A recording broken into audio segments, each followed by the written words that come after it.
'బేరా' శేఖర్ కమ్ల గారి డైరెక్షన్‌లో after long gap తర్వాత వచ్చిన ఈ మూవీ చూసాక నాకెలా అనిపించిందంటే, నచ్చింది గైస్ మూవీ. చాలా ఎంజాయ్ చేశాను.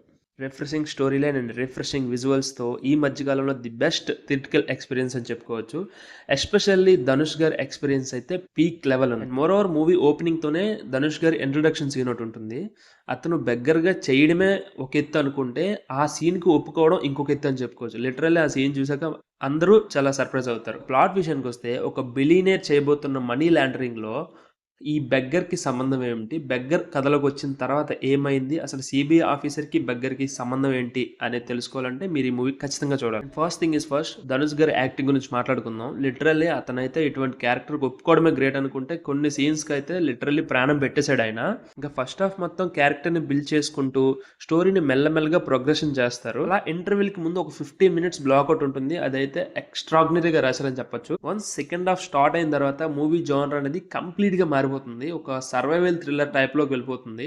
సో ఫస్ట్ హాఫ్‌లో ఉండే ఫీల్ అనేది మనకి మిస్ అవుతుంది సెకండ్ హాఫ్‌లో. అండ్ కమింగ్ టు ది క్లైమాక్స్‌కి వచ్చేసరికి ఇంకా ప్యూర్ ఎమోషనల్ డ్రామాగా మారిపోతుంది. మూవీ ఫస్ట్ 40 మినిట్స్ చూసిన తర్వాత నాగార్జున గారు ఈ రోల్ చేయాల్సిన అవసరం ఏముంది, వేరే ఎవరైనా చేసి ఉండొచ్చు కదా అనుకున్నాను. కాకపోతే ఇంటర్వెల్‌కి ముందు 15 మినిట్స్ బ్లాక్ ఏదైతే ఉందో బాగుందన్నాను కదా, అది చూసాక నా ఒపీనియన్ చేంజ్ అయింది.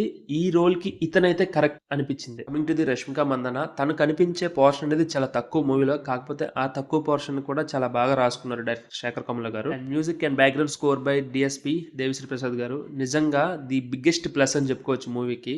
బీజిఎం అయితే కిర్రాక్ ఉంది మూవీలో. ఇంకా రెస్ట్ ఆఫ్ ది యాక్టర్స్ వాళ్ళ రోల్స్కి న్యాయం చేశారని చెప్పుకోవచ్చు. ఎక్కడ అన్నెసెసరీ యాక్టర్స్ని ఎక్కడ పెట్టలేదు. మూవీలో మైనస్ గురించి మాట్లాడుకుంటే సెకండ్ హాఫ్ స్టార్ట్ అయిన తర్వాత మూవీని డ్రాక్ చేసిన ఫీల్స్ కలుగుతుంది. అండ్ అడల్ట్ కంటెంట్ గురించి మాట్లాడుకుంటే ఎక్కడ అడల్ట్ కంటెంట్ కానీ బ్యాడ్ లాంగ్వేజ్ కూడా యూజ్ చేయలేదు. హ్యాపీగా ఫ్యామిలీతో చూసి ఎంజాయ్ చేయొచ్చు. ఇంకా ఫైనల్ వర్డిక్ట్ ఏంటంటే, ఆఫ్టర్ లాంగ్ గ్యాప్ ఒక రిఫ్రెషింగ్ స్టోరీ లైన్తో మంచి థియేటికల్ ఎక్స్పీరియన్స్ ఫీల్ అవ్వాలంటే ఈ మూవీ ది బెస్ట్ ఆప్షన్ అని చెప్పుకోవచ్చు. డైరెక్టర్ శేఖర్ కమ్ల గారు లాంగ్ గ్యాప్ తీసుకున్నా సరే మంచి అవుట్పుట్ని అయితే ఇచ్చారు. లిటరల్లీ మూవీ చూసి వచ్చిన తర్వాత బయటకు వచ్చే ముందు మీరు ఒక మంచి మూవీని చూసామన్న ఫీలింగ్ అయితే బయటకు వస్తారు. అండ్ మీరు కనుక నా ఛానల్ని సబ్స్క్రైబ్ చేసుకోకపోతే ఇప్పుడే సబ్స్క్రైబ్ చేసుకోండి. చాలామంది వీడియోని చూస్తున్నారు కానీ ఎవరు సబ్స్క్రైబ్ చేసుకోవట్లేదు. I'm requesting 1 subscriber from this video. ఒక్కరు సబ్స్క్రైబ్ చేసుకోండి చాలు. Thank you so much. We will meet you in the next one. By.